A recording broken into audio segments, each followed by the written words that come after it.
Hello, St. David's friends. This is Dean Taylor, your interim rector, speaking to you again from the chapel. I did a service here last week, and I found it to be just being in this holy space is a healing experience. And I think I want to be communicating to you in the next weeks and months, perhaps, from this space. I know there's a lot of healing that needs happening after this year of COVID. There's a lot of loneliness out there. There's a lot of distance, a lot of chaos, and I want you to know that your staff and vestry and I are intent on doing everything possible to help us help each other through this time.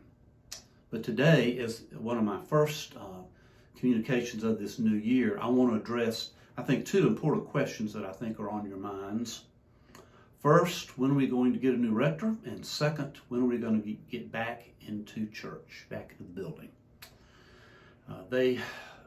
First question, I want you to know that I have seen the schedule that the search committee has made for themselves, and I'm very impressed. And I can assure you that they are in high gear this month and for the next weeks and months. They are in high gear in this search. They are meeting at least weekly, if not several times during the week.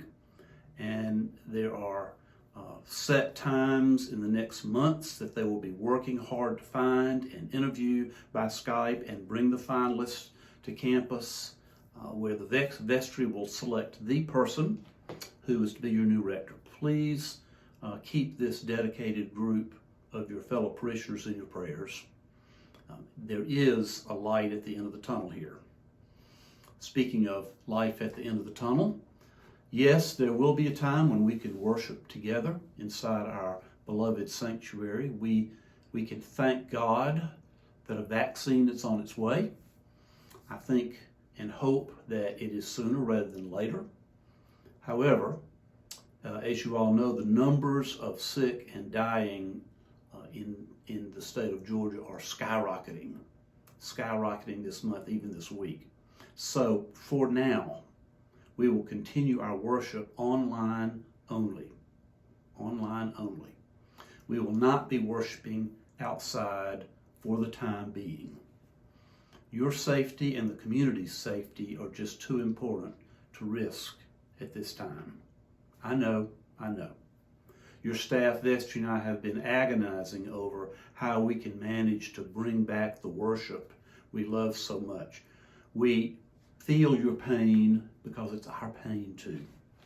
I ask for your understanding, your patience, and above all, your prayers for St. David's. Folks, we're almost there. We're almost there. Don't give up.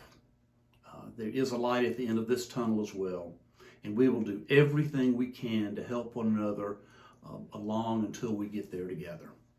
I'll be in touch soon about the specific things we have planned for the upcoming Sundays with education and adult education, children's education, and outreach, ways that we can reach out to the community, because I think it's very important, as we've said before, to remain the church, whether we are in the building or not. So I'll be updating you along the way, perhaps from this holy place that I find so nourishing. So we are even planning for, believe it or not Epiphany, but Lent, which is fast approaching. So God bless you for hanging in there, and let's keep those prayers coming and keep them strong for one another at St. David's. Thank you.